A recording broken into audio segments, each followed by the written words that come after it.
much, and thank everyone for joining. Today, we're going to talk about security and cybersecurity, but we're going to talk about it from a little different angle, and that's really as it's tied to attacks that occur and how you best prepare for them, but also the resources that are available to help you and what you can do just to get started on understanding what your threat really is. Now, to start with, we'll do a bit of introductions. My name is Jonathan Goldberger. I'm with TPX, and I'm the SVP for the Security Practice. I've been in this business quite some time, 26 years, and I tell you, every year that goes by and I have to increase that number, it just makes me feel worse and worse about how old I'm becoming. I've worked in risk management consulting. I've worked with software and hardware vendors in the cybersecurity venue. I've run security practices for North America for Cisco, the GM of the security business at Unisys, and as our friends in the great insurance ad, I've been around and seen some things because of how much I've been around. Now, also on this call, we have another Jonathan G, Jonathan Gallo. And Jonathan, if you don't mind, please just introduce yourself a bit. Sure. Thank you, Jonathan, and thanks for having me here today, everyone.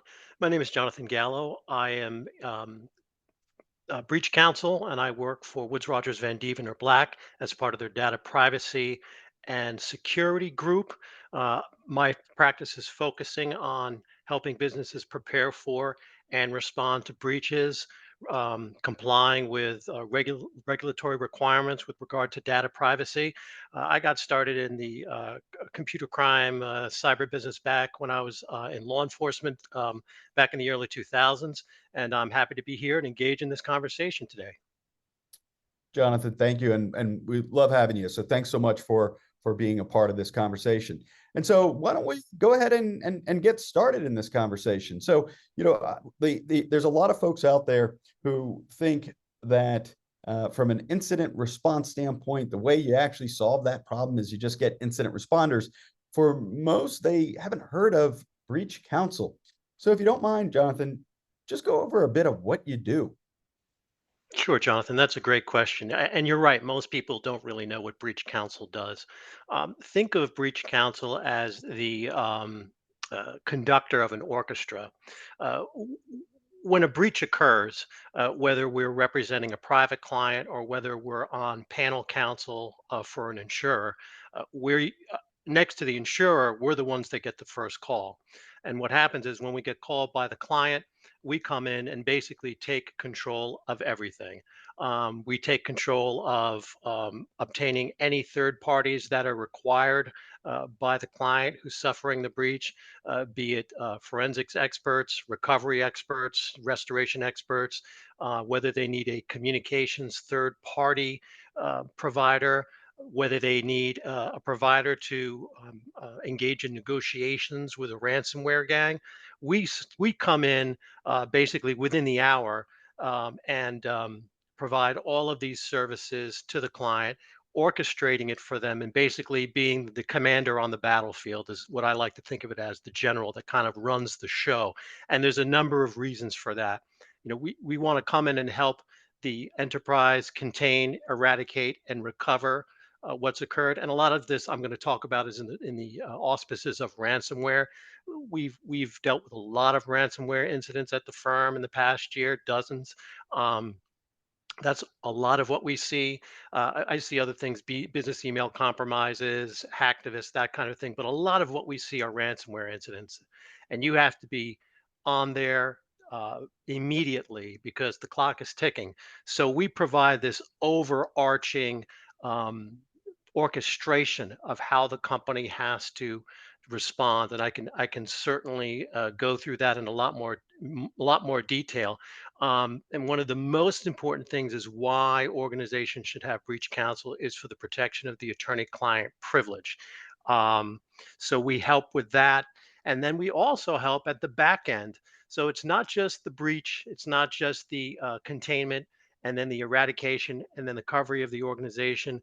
After the breach occurs, the organization has to understand whether or not there are any notification requirements. And I know you understand that very well, Jonathan, either through federal regulators or state breach notification laws, or even some other arms of the federal government like the Department of Defense.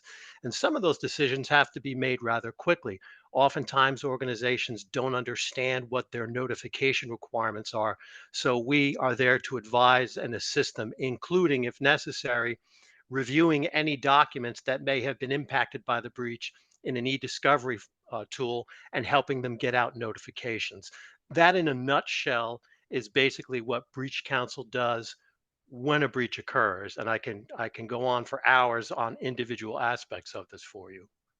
Well, there's a couple of things you said that really stand out. I mean, first off, I don't think anyone really knows what it's like when ransomware occurs, except those that go through it. And when you get that that note, that ransom note that is on your systems, the fact that nothing's working, this can affect your phones. It obviously affects the systems you have. It can affect the backup, all of the access to your company. And when that's not available, and you just have a note, and I've seen ransom notes that have a clock that clearly ticks. It just is ticking down the seconds that you have before your data is released. It's a level of stress that you just don't know unless you've been through something like that. And it could be another tragedy. I mean, you think of like literally a house on fire. This is figuratively your house on fire, and it's a similar response. So I think of you, Jonathan, as the one individual who is thinking clearly, who's able to articulate and organize and ensure that the if you will, all of the right things are taken out of the house as the house is on fire. Everybody is meeting in the right location. The right people are contacted on it. And it's not just people running around screaming and frankly forgetting that their dog is still in the kennel in the back. You're that expert who is very well aware, who understands the full 360 degrees of what you need to do, and enables the organization to respond correctly. The other thing that you said, and then I'll let you comment on this, is you mentioned the attorney-client privilege, which we'll want to come back to later, but a lot of people don't even think about when you have a breach, and if you have data that's lost, and you have systems that are not available, there can be lawsuits. There can be where business partners, where regulatory arms, as well as customers, stockholders, if that is so a public traded company, they can come back at you, and all of your communications that take place during this event, they're eligible unless you have something like attorney-client privilege in place. So those two things are two call outs that I think are so important about understanding the difference of what Breach Counsel does and the value it provides to the organization. Yeah, I think that's right, Jonathan. As far as ransomware are concerned, you are correct. I mean, a lot of times in the cases I see, organizations, they may have had an incident response plan if they can access it, if they didn't print out a copy and it's encrypted. But so oftentimes that it's not prepared. They don't have a playbook for ransomware. Ransomware is one of the hardest things to deal with because it happens so rapidly, and in your each day, each hour, you're discovering more and more and more about what systems have been encrypted, what can't be used. And this is not only with private organizations, publicly traded companies we represented privately held companies. We also represented municipalities, government agencies. I mean, we've seen everything happen. And you're right, it can take down not only the servers, it can take down the email, it can take down the phone systems, it can take down physical barriers like door locks, like not being able to open or close the door securely so a business or a school has to shut down. I've seen that before too. So everybody pretty much is running around with their hair, pulling their hair out. And it does take, counsel to come in there to kind of orchestrate the whole thing, number one. And number two, attorney-client privilege is incredibly important. You're absolutely correct. Both public and private entities can be open to lawsuit. Public entities can be subject to FOIA requests or whatever the state equivalent of a FOIA request is.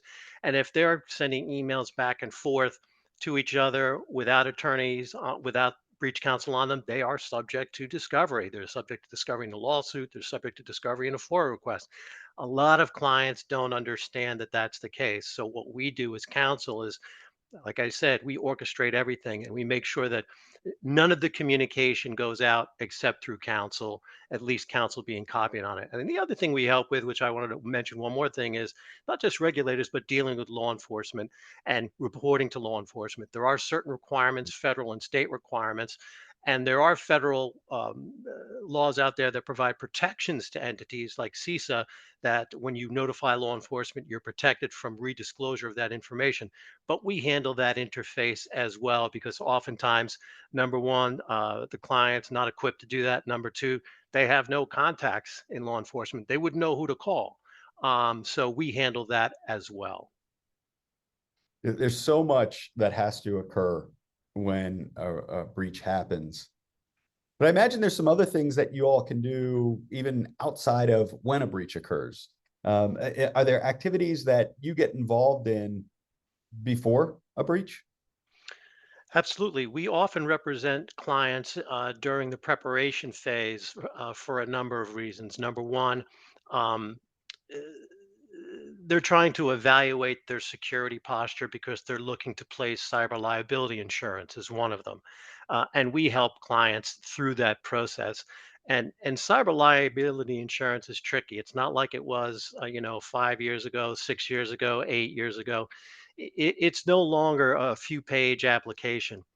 um, Working with clients now who are actually re-upping their cyber insurance, each year it gets more and more difficult. You're getting applications that are 10, 15, 20 pages with addendums. You're getting underwriters coming back asking additional questions. I've had cases where underwriters want to interview the IT team. Also, as you're well aware, Jonathan, that the underwriters do external vulnerability tests. They scan for ports for the client who's trying to place coverage, and then they'll send them back a report and say, address these vulnerabilities. This port was open. That port was open. We saw this on your website. It takes a long time now to place coverage. And what we do as breach counsel is we help the company, the client, review their security posture in addition to what a technology company is going to do, with their tools, and help the client get in the best posture that it possibly can. We review the applications, we review the potential coverages, because coverage can be tricky. A lot of underwriters, a lot of coverages are contracting. They're bringing in more exclusions. A lot of times now you got to try to find coverage that's multi-tiered, 5 plus 5 plus 5 million. I mean, we've dealt with companies that, we've negotiated 50 to $100 million policies, tiered Mm, policies. mm. Corporations and entities don't realize how complex the application process is and how accurate it has to be. Because if you say something in that application that turns out to be inaccurate later, you could potentially be denied coverage in an incident. And in particular, ransomware incidents can get very, very expensive. We're talking six figures to respond to a ransomware incident. So we help them with that, and then we also help organizations from the legal standpoint to understand. What their obligations are, depending on what their vertical is, what industry they're in, what data they may be holding, so that they are prepared before any type of breach to understand this is what your requirements are going to be. This is what you're going to have to do in response to a breach, so that they're fully informed about what their potential liabilities are and what compliance requires. The statement you made about trying to get cyber insurance and just the forms and the amount of information collected. For some folks who've got they went and got cyber insurance, cyber liability insurance 4 years ago, 5 years ago, it was a one pager. It was a one pager filled out, and what's happened is so many organizations have had activity. They've had to pay on these insurance insurance, what gosh, the right word here, but insurance that they've provided to customers. And one of the things I heard from one of my peers who actually works with the insurance industry is that The premiums you're paying today are actually based off of what was paid 6 months ago and a year ago, as in when they are, for profit organizations. And so if they've had to pay out a lot, their premiums are going up because they've had to pay out a lot. They've got to make the margins balance. And so, it's gotten to the point now where they are very stringent about what type of customer they want. They're not in the business of paying out. They're in the business of making calculated risks so that they are supporting those who are less likely to have something to occur, because they're not in the business of just paying for all of these breaches. And so I actually have an organization we're working with where it is a 30 plus page application for cyber insurance, which is just incredible to think. The amount of time and energy that they are focusing on, it is immense, and it's not something for an organization that doesn't have a security program and some other activity in it. So that's the first thing you mentioned about the size of it and having someone like you to help with it, because for most people, this isn't their fifth or sixth cyber liability insurance policy they've gotten. This is their first. They haven't gone through this before, so they don't know. And if you think about it, it's kind of like when you have the first car you went and bought. They're like, all right, one of those folks. This is great. I'm happy to issue this policy. But for someone who's gone through it before, they really understand and can negotiate. And they understand the approach of what an organization needs to do. And having someone like yourself, Jonathan Gallo, involved to help with it, I'd imagine that that you not only helping them with just being aware, but even just reviewing the contract. Is that true? Oh, absolutely. We do that for clients who are not only trying to place insurance for the first time, but also are coming up with a new policy, because even if they've had insurance with the insurance carrier before, policy might have changed. And these are not your standard commercial general liability insurance policies with pretty much the same documents. These are bespoke policies that are custom written, and quite frankly, they're complicated. They're not easy to read. They've got definitions all over the place that refer back to other definitions, and you really have to look at the fine print in these policies to see what's covered, what's excluded. They'll raise and lower limits. They'll raise and lower, your cope, what you're responsible for, your retainers. So it's very important to review these while you're looking for coverage to see if you can get the best that you can. And one thing I want to go back to, and you mentioned this, is the first time and paying more if you're replacing coverage. That's absolutely true. The insurance policies are not going down; they're going up. And if you're a returning customer who's trying to place coverage with the same carrier or even a different carrier, and you've experienced a cyber breach, I- I've seen it before. I will guarantee you, you will be grilled over that breach. I mean, I've been on phone calls with carriers about, how did it happen? What did you do? What didn't you do? And they want to know.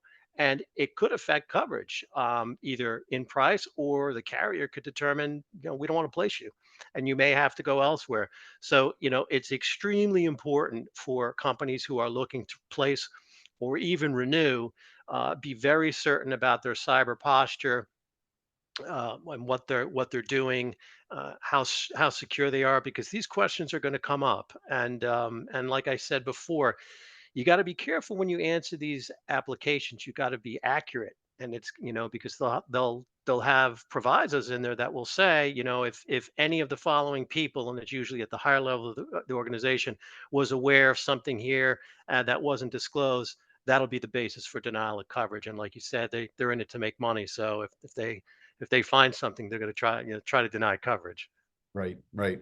Well, you mentioned the about being transparent and answering it honestly, and just how many customers you've worked with as they try to get cyber insurance. What are some of the key things, foundational things, regardless of sector that a customer is in or the size, the key fundamental things that organizations need to have before considering even trying to get cyber insurance? Oh, there's several. I think one of them is understanding the organization, understanding their network. and what information they hold. um, Understanding where things are located.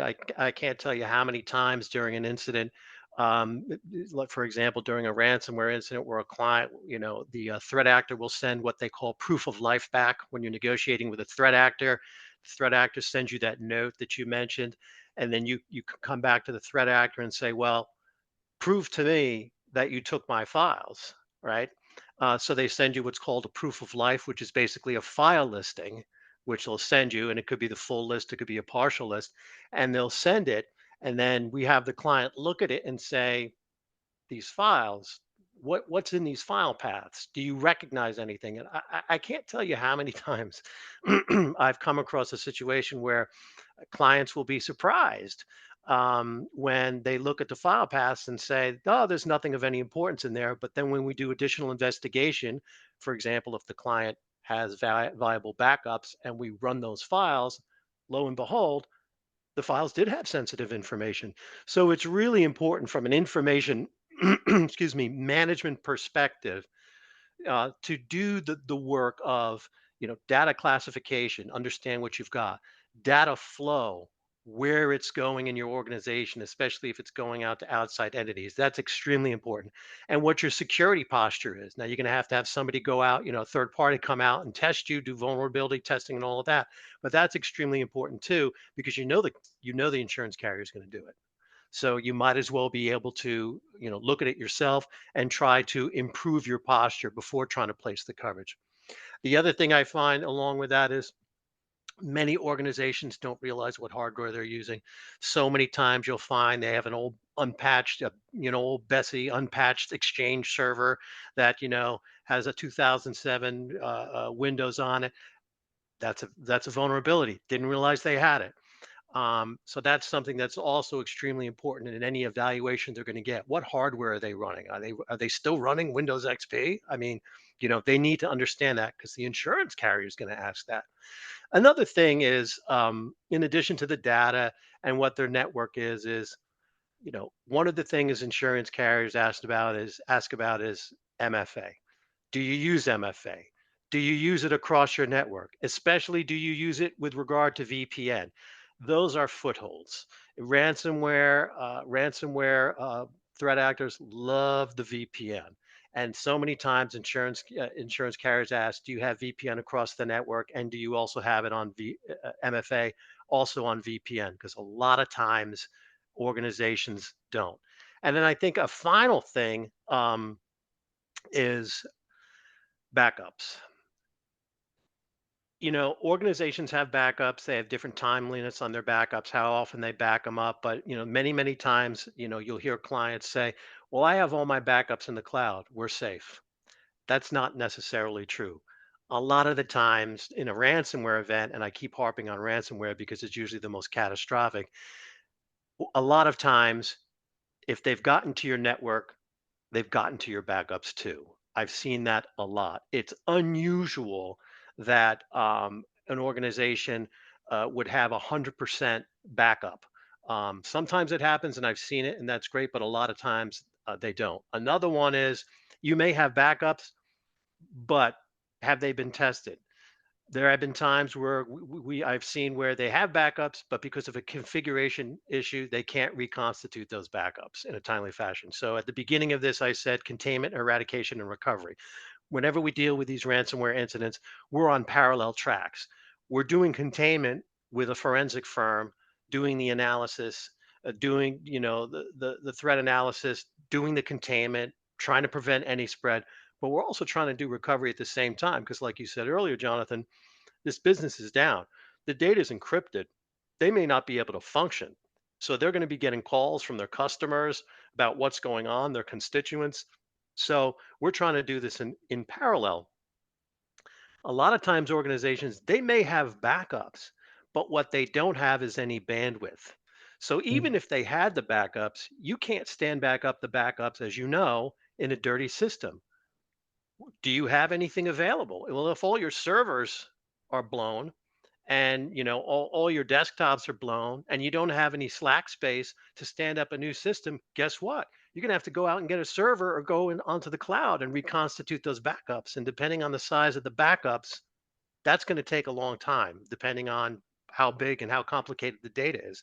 So that's another issue. Backups are a huge thing. I mean, having an immutable air gap backup is for critical systems is something we always recommend. So those are the big few that I always see in these types of things. That's helpful. Kind of to summarize on these, and the first thing that I heard was the need to have institutional control. The institutional control really being, I know what systems I have, I know where they are, I know what data I have, and I know where that data is located. Those are fundamental requirements. If you don't know where the data are, you're already lost.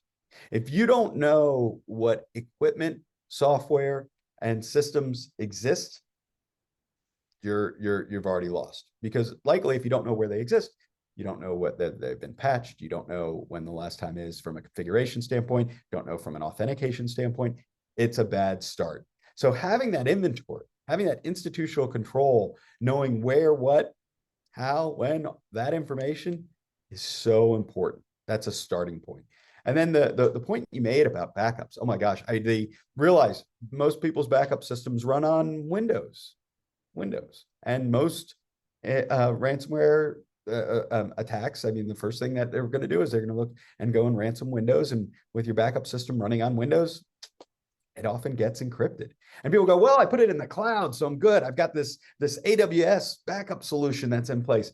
And the thing is, you've got to back up from the cloud, you got to have a trust that exists that allows traversal from all those systems that are local to the cloud, which means if there's that trust that exists and I get on your network, I can probably get to your backup system, which means I can then encrypt the backup system. And so having that backup system that is protected, that is maintained, having it air gapped, which means, from a standpoint of network wise, I can't just jump from system to the backup, is so important. And then the one last thing I want to highlight, I get calls at TPX all the time from customers who say, I need more bandwidth. I need more bandwidth. My everything's running so slowly. And the first thing we ask is, what's changed? Because your bandwidth should not contract, as in the availability of your pipe should not contract suddenly. If it does that and nothing's changed, that means you have more traversing your network. And one of the first things that these attackers will do once they get on the network is they're going to start pulling stuff off the network, or they're going to start using your network to go and propagate their malware elsewhere, which is eating up your bandwidth. So if you see that sudden, that's kind of like the early canary, if you will, or the canary, if you will, on an attack, is seeing poor performance over your pipe, over your network. That often occurs because of the attack. And so those things are all very good information. And frankly, for one of the reasons that we're doing this webinar is that giving people that opportunity to inventory, that opportunity to understand what do they have. And so at TPX, we have a cyber threat assessment program, which is where we essentially give people that opportunity to see for free, see what is actually happening on the network. And that is one of the most important things, seeing what you have so that you then can get that institutional control. And so what I want to do is essentially go through this with you real fast, the cyber threat assessment program. And what this is designed to do is really report on what's happening on the network today. Not theoretical, but truly what is happening on your network. And we do this with very little of your time necessary. There's little to no cost for you. We will come out and we'll place a device on the network that's just listening. It's not capturing any data. It's not putting any other data out there. It's just purely listening at the traffic that goes by. And we will leave it there for a period of time. Usually it's a period of a week.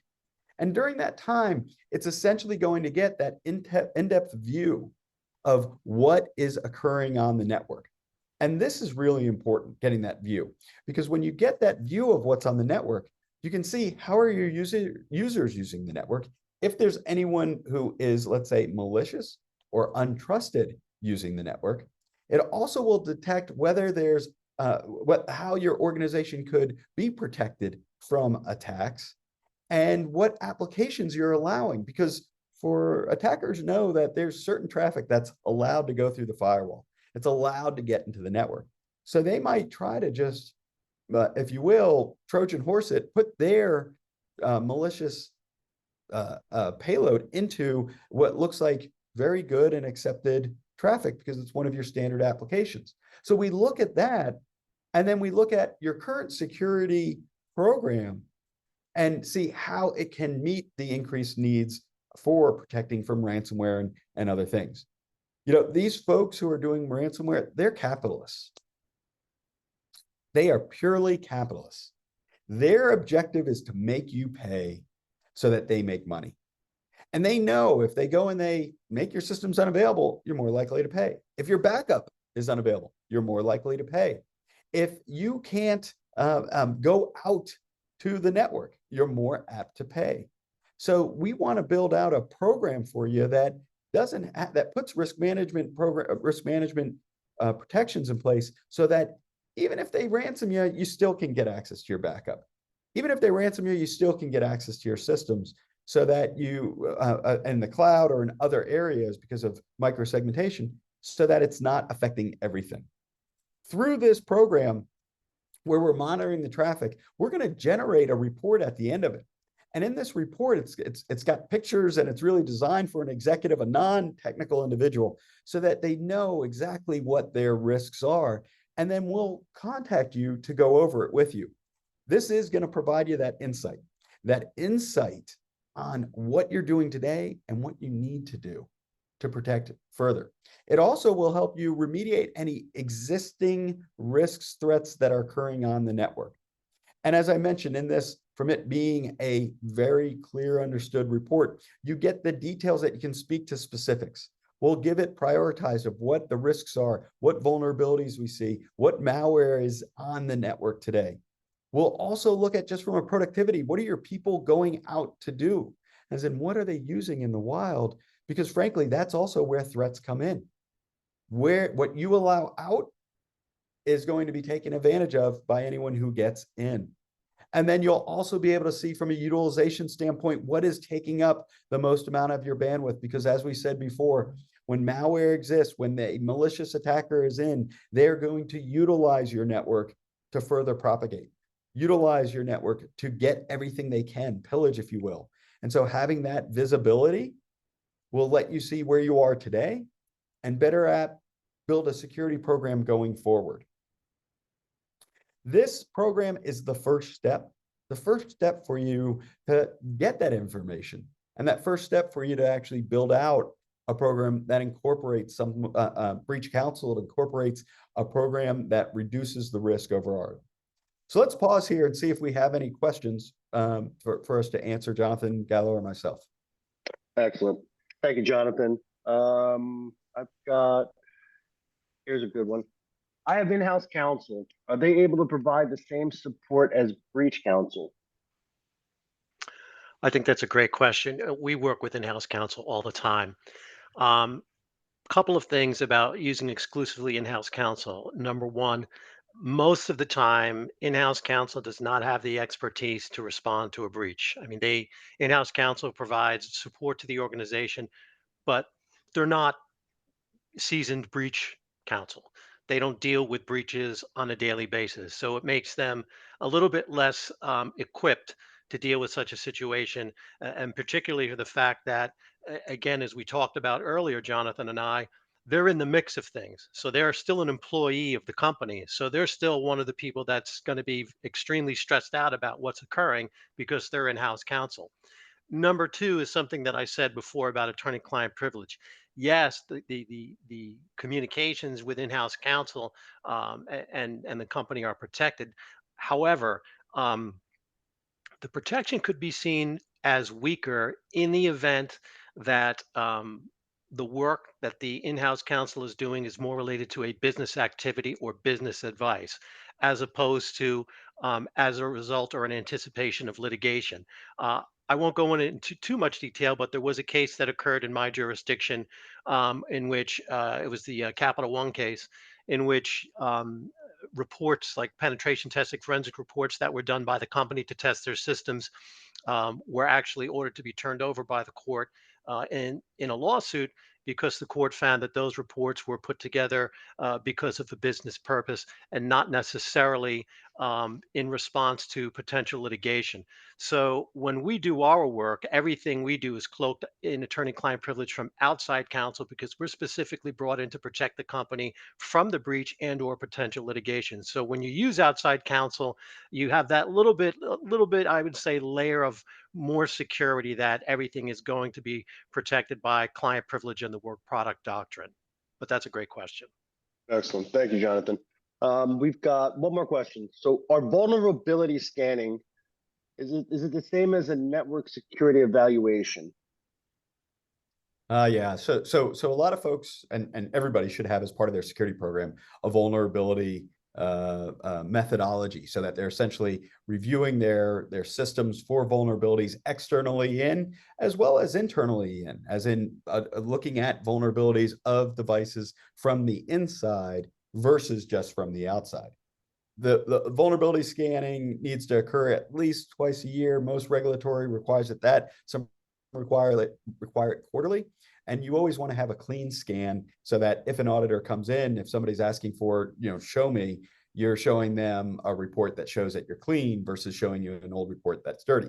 Now, that is different than a network security evaluation. The network security evaluation is looking not only at what's happening on the network versus just what risks or vulnerabilities, weaknesses are on systems. It's looking at what's traversing the network, what is happening on the traffic. And it's giving you that perspective of what are your users able to do on the network, which is showing some of the availability of systems and availability out through the firewall. And then lastly, it's showing what's really happening from a bandwidth perspective. What are your big requests that are eating up bandwidth? Those are the type of things won't show up in a vulnerability scan. What I like to say is vulnerability scanning, everybody needs to do. You should do it in a continuous, repeatable manner. At the same time, you also want to see what is happening on the network today and what is it from a security perspective, and have reporting off of that, which is what you get from that network security evaluation. And if I could add to that, Daniel and Jonathan, something you mentioned, Jonathan, a lot of times we see in these ransomware incidences, clients, because they're not aware of what their employees can do on the network, you'll find that ransomware actors will be able to download what some software is commercially available, and a lot of it is remote desktop protocol software, and that they're allowed to do that on the network because it's not locked down. And a lot of times that's how they get access, and that's how they're able to infiltrate. But the client doesn't realize that their group policies permitted that. So, and if they don't have an EDR or a SIEM, they're not aware of it. So that's a good point you raise. Excellent. Excellent. Well, really appreciate the time today. I want to leave you with one more thing, which is, these attacks are happening every week. And we just had on the week of September 27th, Johnson Controls, where they had 27 terabytes of data stolen, PI information, obviously client contract information, confidential information, and it was stolen from them, 27 terabytes, which is an immense amount of data. Think of that data being pulled off the network and what you'd see if you're from a systems availability standpoint. You also have the casino, but a little bit different one that we want to talk then about MGM. You had Caesars, who just a few weeks prior to MGM having their attack, you have Caesars with theirs. And what's unique about Caesars is this one was they had access to the entire loyalty program database. Anybody who's got a Caesars card of whatever that says, hey, you get comp for using slot machines or staying at the hotels. Well, realize the information in this loyalty program includes your social security number because, well, that's how they report to the IRS your winnings, birthday, address, everything associated with your identity. And so they paid. They wanted 30 million. That's what the ransomware attackers wanted. But through the use of folks like Jonathan, breach counsel, they were able to negotiate and get a 50% discount, which, joking aside, steals $15 million in ransom. But from Caesar's perspective, and frankly, regardless of the philosophy associated with negotiating with terrorists, it is something where the amount of information that would be available of users that was prevented is significant. But then there's a lot of folks out there who might say, yeah, but I'm not Caesars. I'm not Johnson Controls. That's what Pittsburgh, Kansas thought. Pittsburgh, Kansas said, hey, I'm a diamond in the rough. Nobody's going to know that I exist. So I'm not going to be attacked. But on September 15th, they were. 20,000 people live in the community, and all their IT systems were encrypted. For those who don't know where Pittsburgh, Kansas is, it's this very tiny dot in the state of Kansas, not near anything. And these folks weren't known by the attackers. They connect to the same internet as Johnson Controls. They utilize the internet similarly as Caesars does. And so they get email, they have phishing that they're vulnerable to, they have remote access into their systems. And since they're on the same internet, they are at risk to the same type of attacks. And that's why TPX, it does what we do associated with security. Our focus is to make it simple for people, make it simple to understand what are those fundamental things I need to do associated with building a security program. And what guidance do I need, and how can I get that guidance for an SMB, for a smaller organization who might not be like a Caesars or Johnson's Control, but they are at the same risk as anyone else who's plugged into the internet. And so we have that advice through our advisory programs. And then we recognize one of the most critical things is that you make your users individuals who essentially champion security. And you can do that through continuous security awareness training and validate the authenticity of every email. Because when a phish comes in, a phishing email, it is trying to look like an actual email. And you need to know that authentic nature of it. And that's what inbox detection and response does. With that, I thank you so much for your time. At this point, I also want to thank Jonathan Gallo for being our guest on this. And I'd like to hand back over to Danny. Jonathan, thank you. Again, a big thank you to Jonathan Goldberger, Jonathan Gallo. At the end of this recording, you'll have some information on how to contact both gentlemen. My name Daniel Clovell, Managing Partner with TG Mineta Consulting. I thank you for your time today and have a wonderful day. Jonathan, thank you very much. Much appreciated. Take care. Thank you. Business leader, you understand the importance of saving money without sacrificing quality. At CG Moneta LLC, a carrier-neutral telecom consulting firm, our proprietary telecom, cloud, and IT expense management solutions leverage intelligent software tools to manage inventory and monitor costs. While our buying consortium gives clients access to over 200 best-in-class telecom, cloud, and IT providers for an average savings of 40%. Call today to discuss your current telecom needs or schedule an audit.